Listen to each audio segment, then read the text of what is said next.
Hey y'all, thanks for checking this video out. It's part 2 of gardening best practices. I kind of feel like this is a little late, but I wanted to go into the game, actually do some proof of concept farming, just to get an idea of what you'll be up against if you go after some of the droppable gear in the game. I figured that was a bigger value add than just sort of regurgitating what's on the wiki and telling you to go here or go there and farm this, and this could drop. So I've done like 60 runs throughout in each case, and I will share my results with you as we move along. So what's in this video? We're going to talk about base energy and then energy needs. We're going to talk about energy gear. I'm not going to cover every piece of gear in the game. There's a lot of what I'll call other gear or obscure gear. I will give some examples, but I'm not going to cover every single piece of gear that endows energy in the game. I'll give you my suggestions, and these are my opinions, and they're just that.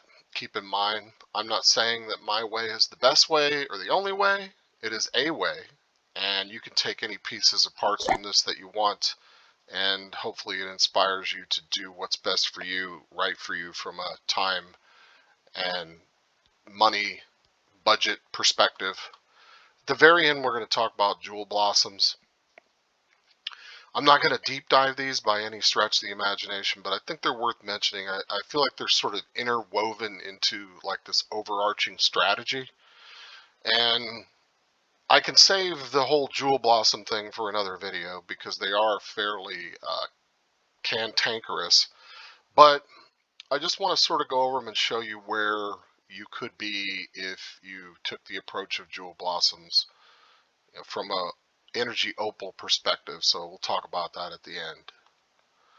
So base energy by level. So for every 2 levels you go up on your character, you're endowed with 1 point of energy. So at level 12, which is the very first level that you can start gardening, you have a base energy of level 56, and by level 50 you're at 75 base energy, which isn't bad. You can do a little damage with that in the gardening realm. Level 100, you've got 100 base energy, and 130, shockingly, you're at 130 base energy, and 130 base is currently the max. So even if you level your character up to 160, you will still only have 130 max. This is as of springtime 2023. So, and I don't know that there's any plans on the horizon from KI to change that.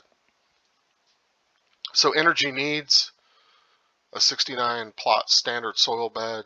It's going to run you 69 energy.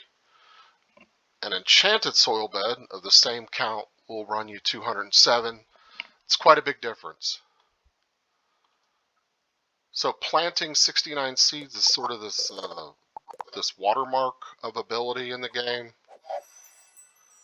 It's going to cost you 138 energy to do.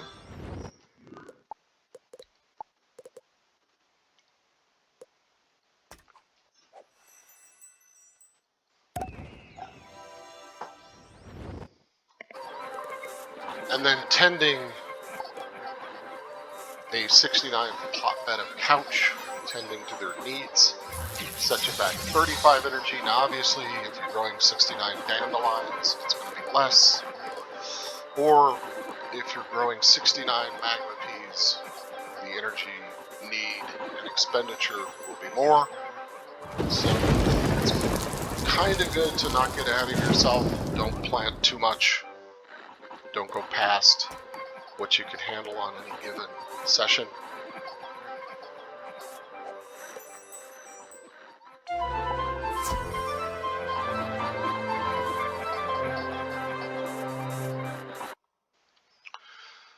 So we'll also just touch on this briefly, pet training.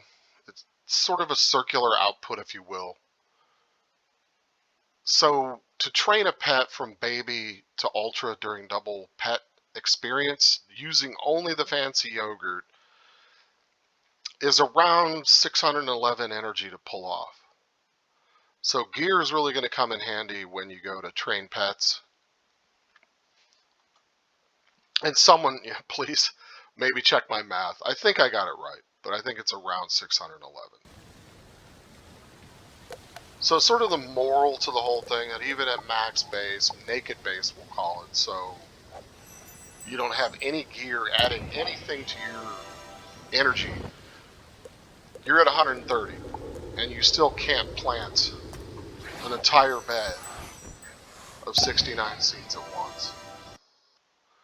So the solution to that obviously is energy gear. That's sort of why we're here. Let's talk about hats, robes, boots.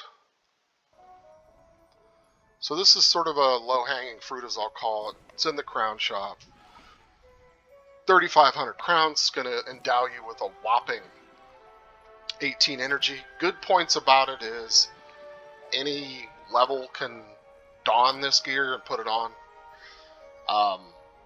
Bad thing is that it's, for the price, I kind of don't feel like you're getting a whole lot, but it is a surefire bet for 3,500 crowns if you want to go down the road and have some energy gear, say from level 30 to 55 or in that range. You can also farm for the foot wraps on this, Crocotopia.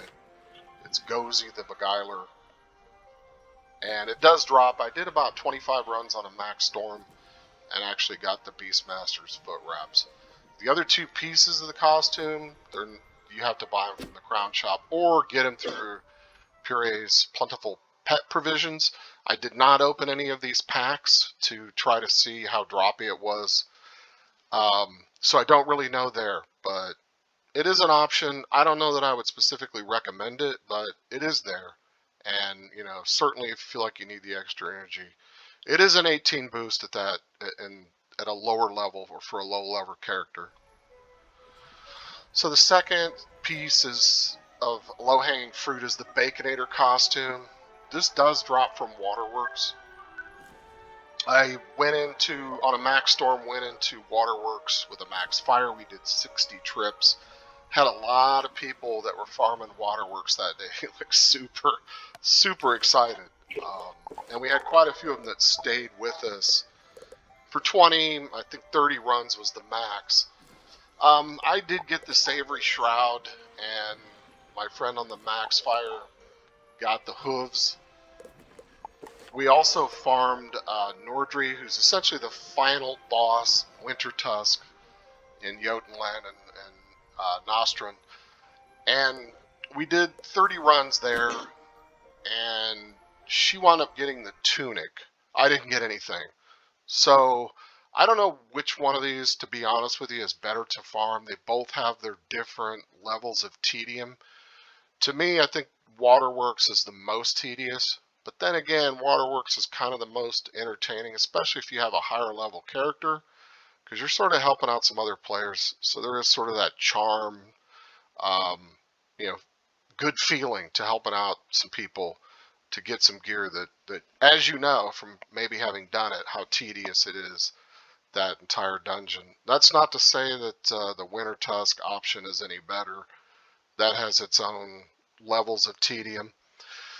You can get this thing for about 8,000 crowns. Personally, I don't know that I would buy it at level 55. I kind of think that there's a few options from packs that you could probably get into in that same price range, if not a little bit better. But it is a surefire bet.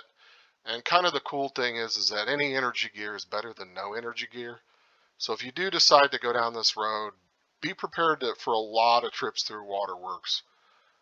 One person that has the entire set that I know, who did get the entire thing from Waterworks, told me that it was about 130 trips into Waterworks just to get it. So, you know, maybe it's maybe that 8,000 crowns doesn't look so bad after all. So the third set, and sort of my favorite, and I think this is really the best bang for the buck. It's a level 70 set. It drops from Mirror Lake. We did Mirror Lake 60 times, Tim Snake Eye. Mainly, there were a few times we went through the entire dungeon and did the Elephant Guardian. But I got two pieces of gear, so I got the chapeau and the boots. and the fire that I was with got the hat and the tunic. We actually did go through it like 12 times with another lower level player, and they got 2 hats. So that's sort of the crummy thing I think about farming for this gear, is that it may drop, but you also may get a duplicate of a piece, and that's kind of a bummer. You can buy this for about 9,000 crowns, and at level 70 it's a pretty decent set of gear. I don't know that I would wholeheartedly recommend either this, the Baconator, or the Beastmaster set, but it's an option, especially if you don't have a lot of time to farm. It's certainly an option to go through, and you don't want to gamble on crowns. You just want some fixed expectation of price. These are a fairly decent option for that. So the next, and I'll call this quasi-farmable, because there's some drawbacks to farming for this, but this is the Pixies gear. It's a level 100. It also drops out of the Horde of the Hydra, but that's a periodic pack that sort of comes and goes. So if you really truly wanted this gear, to throw crowns at it, I think is kind of a bad idea. There's much better gear sets out there for the crown price. So you can farm this through the Grand Tourney Arena. Sort of the drawback to that is if you don't own the gauntlet, you got to know somebody that owns the gauntlet. Then you have to have access to their house or castle, and then it would be really difficult to put together a crew to go through this on a consistent basis, mainly because a lot of people don't want to do it. And second, if those other people aren't friends with the gauntlet owner, they can't enter. So if you're level 100 and you're trying to solo this thing, it's extremely tedious. So I really don't consider this like a valid farming option personally, even though I own the gauntlet. We did do 60 trips through. The max fire I went with got the Enchanta mask. I got a bunch of Fool's masks, which is what I felt like doing this. But nonetheless, it's not very droppy, and it's a really sort of dry fight, and doing it over and over again, to me, I just don't feel like it's anything that I would ever recommend to anybody. So the next droppable thing is the Green Warden's gear. Now I'm displaying the level 100 here. The level that's actually droppable is the level 80 that drops from the telegraph box in Avalon. And there are successive levels of gear working their way down to Wizard City that drop from this. So if you happen to be in Celestia when the telegraph box event hits, you can certainly farm Celestia for this. The level 100 gear drops from the Wyvern's Horde pack, which is also periodic, comes and goes. So from a crown perspective, to get this from packs, I don't really think it's worthwhile. I've never actually farmed for it during the telegraph events, but I do know 2 or 3 people that have. They've said that it drops fairly readily, anywhere from 30 to 60 trips to get the whole set. So it's not too bad. I think once telegraph hits, if you want to wait for that and not spend crowns at all, it's probably one of your better bets, and I think it endows a fairly decent amount of energy for the effort. So now we're into like strictly pack gears. This is sort of the OG of gear, if you will.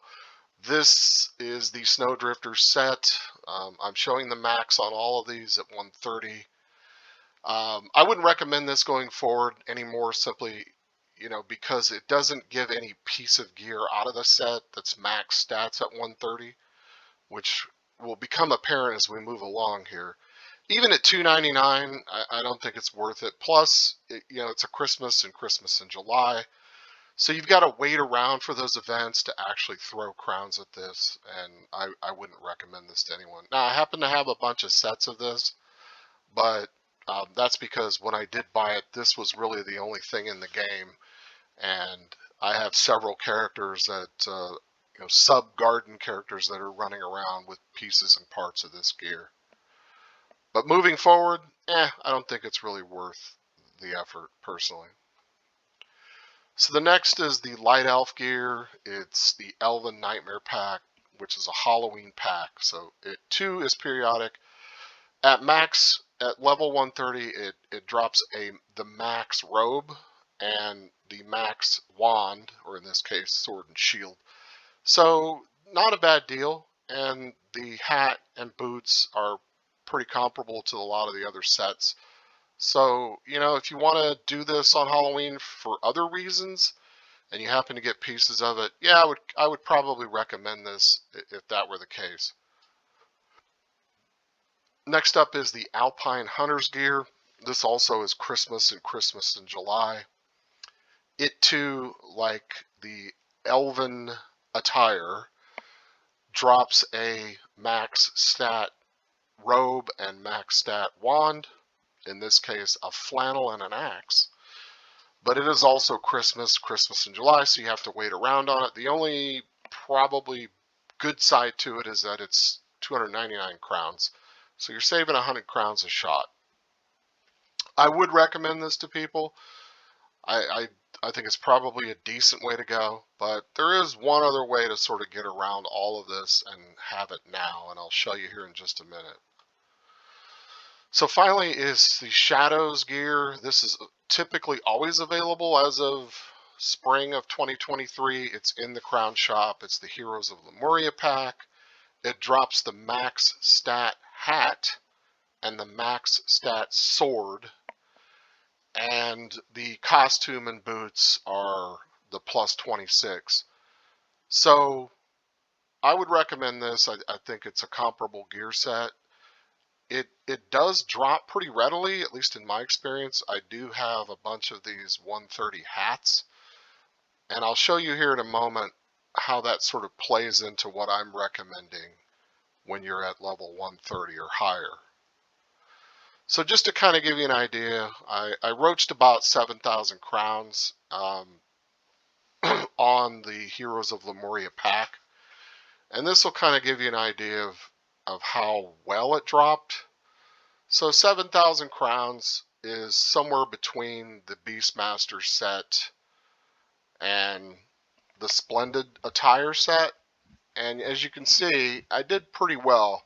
I mean, I did this on a level 30 character, and I don't recommend doing this at level 30, but I just wanted to get gear that I could actually use on a character and then be able to illustrate the droppiness of said gear.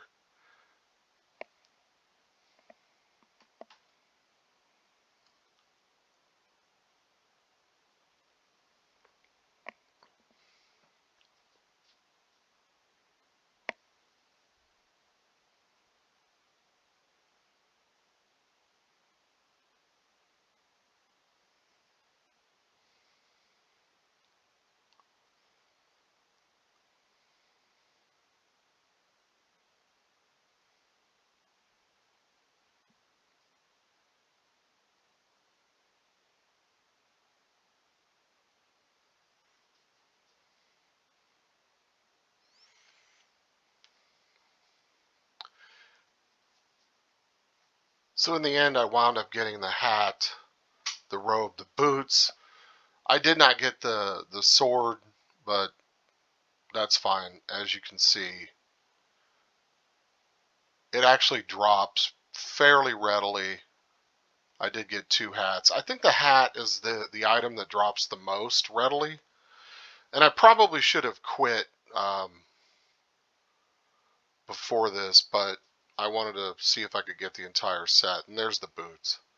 So yeah, I kind of feel like for heat of the moment, you need gear. I really think that this is sort of the set to go with for a few different reasons. So I should also mention the bundle gear, and this is going to come into play in my overall strategy. This is the Arcane Express bundle. The engineer boots are the max plus 30 boots at level 130 or higher. This is the only way to get the plus 30 boots, is to buy this bundle, but it also comes with a max stat staff, the Arcane Whistle Staff. So it does give you 2 pieces of max gear. Now the next bundle is the Pet Trainer bundle. It gives a max robe, So it's a fairly decent surefire way to get a robe without throwing a bunch of crowns into a pack. With a max stat robe, the robes are typically, at least in my opinion, one of the more difficult things to get when it comes to the energy gear, especially with the Christmas bundles. I've found that the robes are the last thing to drop, and it becomes a significant crown commitment to get that plus 30 robe. In this case, you spend $29 at GameStop for the digital delivery, and you've got a guaranteed robe. And then you've got some, shoes and a hat that are decent. They're certainly usable. They're not maxed stat, but they're certainly usable. So the reasoning behind the gear, honestly, for me, is to garden primarily and to train pets. It's a twofold reason. So probably around a level 20, or when you get your first AoE spell, more than likely you're going to start farming troubled warriors. You're going to start looking to build your inventory of couch potatoes. And trust me, these have an abhorrent drop rate, these troubled warriors. Actually, I think everything in Grizzleheim has a really crummy drop rate. So all in all, what I'd recommend is go in, maybe do this for a while, see if you can't get 10 or 15 couch potatoes. And that really should hold you until you get to higher up in the game, where there are places to farm where the couch drop is far, far better than anything you're going to find at this level. So my suggestions on gear, if you're really going to want like a starting point, and I really had to think about this long and hard, but level 50 for me is a good starting point, I think. One, if you're actually going to make additional characters using the level 50 potion, this sort of gives you like that level set of gear that you can kind of pass around if you want to have like sub characters that are garden characters. And really, you saw how fairly readily most of the items in the Shadows gear pack from the Heroes of Lemuria drops. So, in all honesty, I think that 50 is a good starting point. You're at a base 75. The sword's adding 6, and each other piece of gear is adding 16 for a total of 129.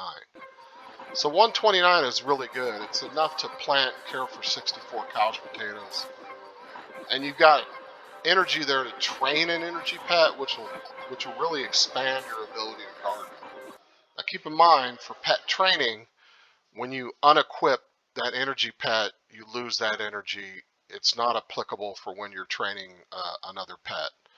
So whatever energy your pet is providing is essentially null and void when it comes to training another pet. So the other gear I was talking about, there are some other pieces of gear, and I'm not knocking these pieces of gear if you have them. A lot of people have mixed sets where they've got, the Seafarer's galoshes, and they've got the Baconator's tunic. You'll see that quite a bit. And look, I'm not knocking that at all. Like I said, any energy gear is better than no energy gear. But this is available. It's 1,200 blue arena tickets for the entire set. And it's Jordan Mistborn who hangs out in the arena. And it is an option. Plus, it gives fishing luck. There are also, in the Crown Shop, each school has its own school gear or school-centric gear that you can buy for 9,000 crowns that bestows +5 for each piece. I don't recommend this, and I guess if you want it for whatever other reason, maybe it's a decent investment. But if you're going to garden on any sort of level that's going to yield some decent results, you're going to need a lot more than like just +15 energy from an entire set. There's also some of these bundles I've noticed, like this Hive bundle that has these the Stingers outfit, and in all honesty, I don't know that it's, if you want the Hive bundle for another reason, great, but I wouldn't recommend getting this just for gardening purposes, because even if you take the gear at level 130, The gear set only bestows an additional 21 energy, which to me, I don't know, it's not really worth the 39 bucks, but like I said, if you want it for the house or for some other reason, great. But I wouldn't buy it specifically to use it as a gardening set. So my suggestions for gear, so if you're level 130 or higher, really this is what I think you should do. I think this is going to save a lot of time, and it's probably going to save you a little bit of money. You buy both of the bundles. Buy the Arcane Express and the Pet Trainers bundle. So that's around 60 bucks at GameStop, digital delivery. And then when you go to redeem these, you're going to take the 5,000 crowns on each of them. So that's going to give you 10,000 crowns that then you can throw at the Heroes of Lemuria pack to get Shadow's Hat or Shadow's Hat, however that's pronounced. And that'll give you a max stat set. It's going to look something like this. Now remember, don't do this if you're under level 130. Don't take this gear at like level 50. It's not going to yield the same stats. If you want the max stats, that's the time to do it when you're at level 130. So you're going to make out like a bandit. You're going to have 234 energy. That's quite a bit. So let's talk about rings and athames. So this is sort of a must-do in my opinion. There is craftable gear in Grizzleheim. In this case, it's really the only way to get an athame that bestows energy until you're level 100. So it's sort of the only game in town. The rings, there's a couple other options, but you got to wait till till you're in the 70s to actually farm for those. So the crafted energy gear, it's in Wintertusk. It's the second half of Grizzleheim in Vesterland, and the guy who sells the recipe is Ingolf the Grower.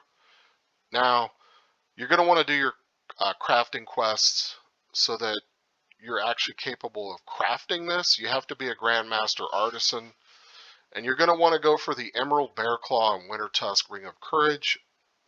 The reason being the other two options either don't bestow enough energy, or the actual reagents needed are things like diamond and stuff like that. And these are pretty easy. This is stuff that can be had by either buying it or running around and gathering it, and it's a pretty easy crafting job.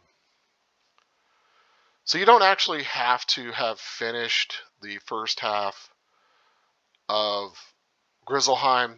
You can phone a friend, port in, and you can buy your recipes from Ingolf the Grower.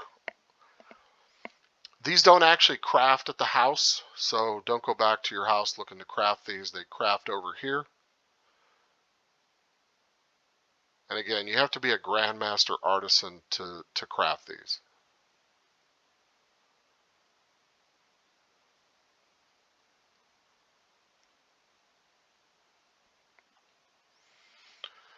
So there are some +3 rings in Avalon. Even though these have school specific damage, they're not school specific rings. So in other words, if you're Storm, you can put on an ice ring, so on and so forth. They drop all over the place. We did go out and farm these. It took about an afternoon between me and one other person to actually get all of the +3 and +5 rings. So they're pretty droppy, and I think it's probably a worthwhile thing if you don't want to craft the ring from Wintertusk. Although the +3 is going to cost you a single point of energy, whereas the Wintertusk ring gives 4. This gives 3, but it is an option. There's also +5 rings, and these are school specific. I'll try to include in the comments some information about where to farm for each specific ring. If you want these are sort of a good changeover at level 76. If you have the ring, you're going to add an additional point of energy. Plus, all of these, to include the Wintertusk gear, come with a tier socket so that you can affix energy opals.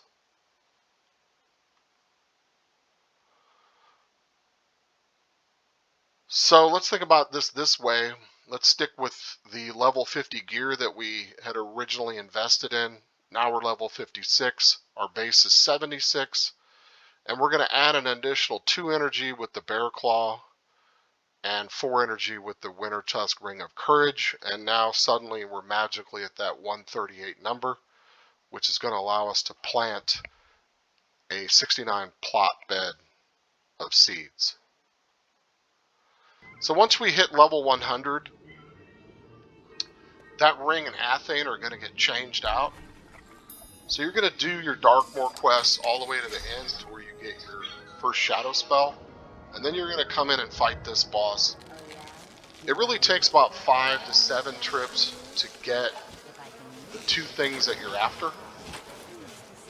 She also drops a wand that maybe you want to go with. Maybe you didn't get a wand from your attempt to get a gear set. So she does drop a plus 10 wand, and I'll show you that in a second. But this is Aphrodite. This is a crew fight. You need a crew to go in here, at least 3 people, I would say. You need someone who's a decent hitter. I wouldn't bring a life or death character in here as a hitter. Certainly Stormfire, maybe Myth even. But this is a crew fight. So she's dropping some +8 rings, and these are school-specific rings. She's also dropping a +6 athame, and these all include the Tear Jewel socket. I should also mention that there are some damage-only rings that she drops that do not give energy, but those are actually fairly rare. I think you're kind of lucky if you get one. It's probably the best ring you could have at level 100 for most schools. So more often than not, you're just going to wind up with this universal gear, which is what I have on most of my characters. I have a max life that I've been trying to get a spell from Aphrodite, so I literally have had to trash these. I have so many of them. So I've probably done this dungeon, I would have to say, over 70 or 80 times. Now, this isn't within the last week. This is over the course of playing the game. But it's doable. It is kind of a gnarly little fight, but it is doable. And if you've got the right crew, it can go pretty quickly. There are some videos out there on how to defeat her in 2 turns. So if you've got the right group of people, this is a breeze.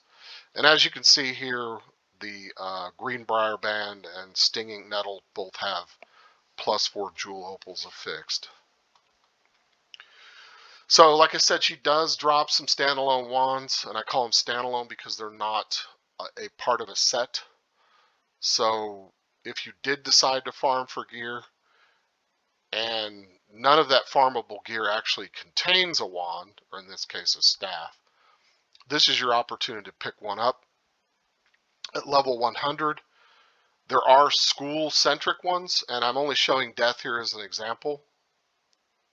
But more often than not, you're going to wind up with the universal one, the Tanglevine staff. One other standalone wand I should mention, these are all school-centric, and this is part of the Revered Crafting Quest. This will give you 11 as opposed to 10. But you got to wait until you're level 125 to attempt to craft this, and it's Ignis Ferric, the Fire Scholar, in the Arcanum.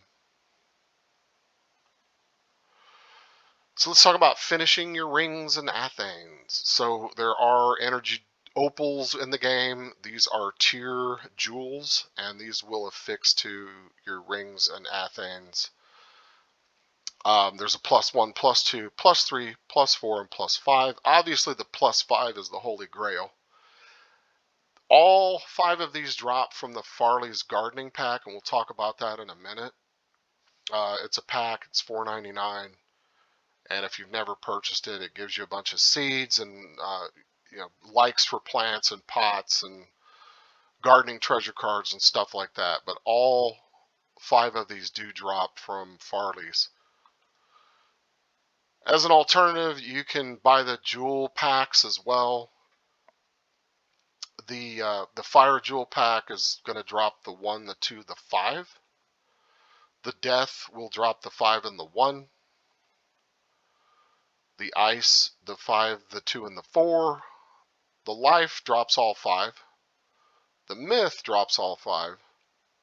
And the storm also drops just the 5 and the 1. The balance is dropping the 4 and the 1. And if I were to go this route specifically, like if the jewel packs were on sale, I wouldn't do this at $5.99. I think the Farley's gardening pack is probably a better idea because there's some other things that you can get out of that, and I'll show you in just a moment. But if I were going to try to get the +5s from the jewel pack, I would probably stick with the storm first, even if I didn't have a storm character. I have tried this. I found that it drops more readily from the storm. They don't drop that often, so keep that in mind. And when this goes on sale, it only goes down to $4.99. So yeah, it's kind of a crown expenditure to try to get an extra +5 jewel. I should mention the +1s can also be farmed. So while you're in there farming Aphrodite, if there's a death tendril present, you have a chance of actually getting a +1 opal. These can also be had from harvesting ultra dandelions at Elder, ultra snapdragons at Elder, ultra king parsley at Elder, and ultra elephant ears. And if you're going to go this route to try to just get these +1s, I would recommend the ultra elephant ears. I've grown all of these in significant quantities, and they drop quite readily, in my opinion, from the ultra elephant ears. So finishing your build with a deck and amulet, there is no deck or amulet that bestows any sort of native energy. However, if you do have extra opal jewels, you can socket them into a deck and an amulet. They can be of any level, provided they have a tier jewel socket. That is an option. I do see a lot of people, like in the pet pavilion, that have a really nice setup, and then you look and they don't have a deck or they don't have an amulet with the opals in it. Now, they may not have the opals, which is fine, but if they did have them, it is a way, if you have even +4s, to add an additional 8 energy. And I know it doesn't seem like a whole lot, but when you're training a pet, over time that's going to make a difference on the amount of energy potions that you purchase. So this is what you look like maxed out. This is one particular build. This is my death. 326. I'm pretty sure that's max. I haven't seen anything higher, and exploring the wiki and talking to people, I don't know that there's any way to go any higher than that. So you've got the +30 on all of the actual clothing items, the +14 on the staff, the Greenbrier band, the stinging nettle, and then you have +5s affixed to each piece of gear. See, like in this case, because I have a deck and because I have an amulet, it's an extra 10 energy. And then there's the energy pet, which we'll talk about in a moment, which adds quite a bit when it comes to gardening.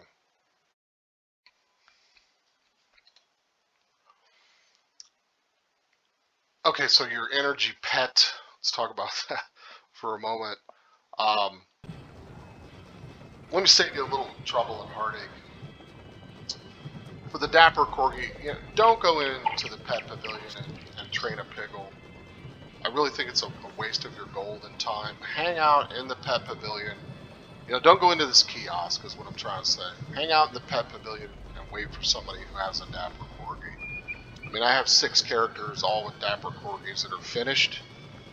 So, if you need a hatch, leave your information in the comments, and I can hook you up with that. But as you can see, it's like 100,000 gold, and you're not actually getting the pet, the dapper corgi body. So if you go ahead and and hatch with someone that has it, and you don't get any of the talents, but you still get the body, the pet body, you know, you're in good shape because that's a +8 energy just from that downward quirky.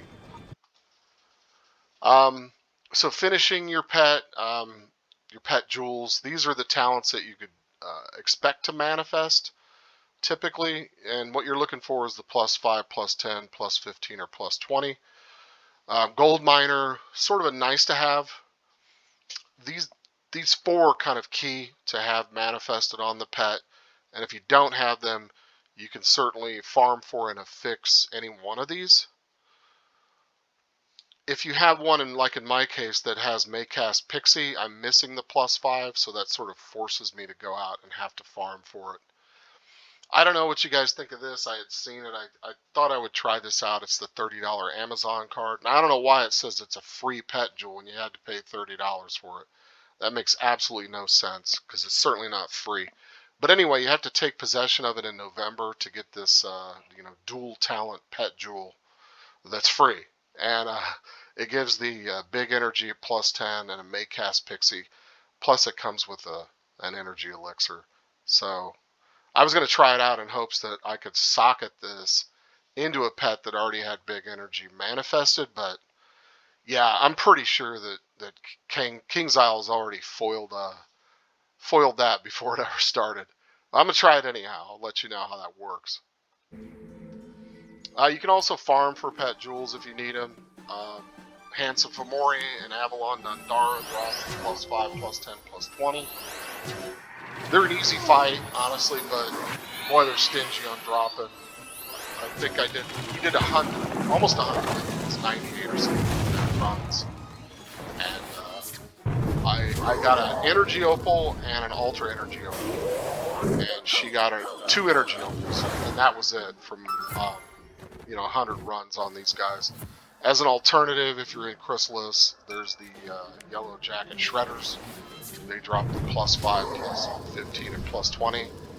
We did about 50 of these. I didn't get any of these jewels. And I don't believe that the Max Fire did either. So I'm assuming that their drop rate is very similar to the Handsome Fomori. Be prepared to spend a lot of time farming those to try to get these jewels. So let's talk about Jewel Blossoms since we're kind of at the end of the road here. I think if you're going to try to go for those +5s, this is really the way to do it because you will get some Jewel Blossoms. And let me give you sort of my prescription for doing this is to only buy about 6 or 7 of these all at once a week. Don't sit and just throw crown after crown after crown. I find that the Jewel Blossoms drop a little more readily if you only do this once a week. And see there, I lucked out and got a +5. This is probably one of the luckiest. Maybe it knew I was filming it. So I got 2 Jewel Blossoms and got a +5 energy opal out of this particular. Plus you get a few treasure cards if you don't have that plant all spell. You'll get a few of them out of this. But the jewel plants, I think, are probably the second most useful plant in the game, in my opinion. I think they're actually even more useful than evil magma peas. The problem is there's no bosses or mobs to kill that get them because they don't drop from mobs or bosses. They only drop from this Farley's Gardening Pack. Now, that's sort of the bad part. The good part is that as you harvest them, and you can see here, we're getting +4 cracked energy jewels, and I have a shared bank full of those, so I'm never in any need of energy jewels. For about every 30 to 60 times that you harvest, you'll actually get an additional seed, and it'll be for a jewel plant that's different. So if you're, you know, even if you get a triangle, a square, or a circle, plant it and continuously harvest those over and over and over and over ad infinitum, because they're going to drop the tears, they're going to drop the stars, which are the more useful plants in my opinion. Although it's not as if you won't use the jewels they drop. And see here, I got an energy jewel from them, and these are star plants. The only call out on that is you have to farm these in a character that's like level 60 to level 100 to actually get those +3 and +4 opals, and also to get the +5 pet jewel.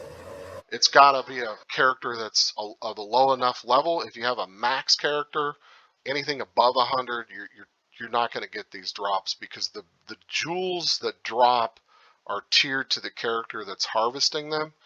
So if you want to do this as a max player, you may consider setting up a sub account, or I'm sorry, a sub character that's for gardening only, and do this, because I really think it's worth it, and I think that all in all, they give some pretty good stuff.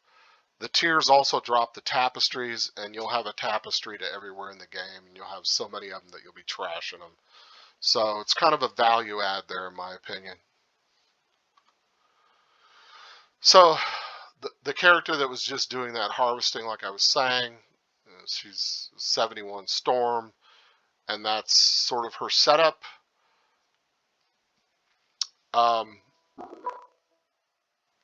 This is the old Snowdrifter's gear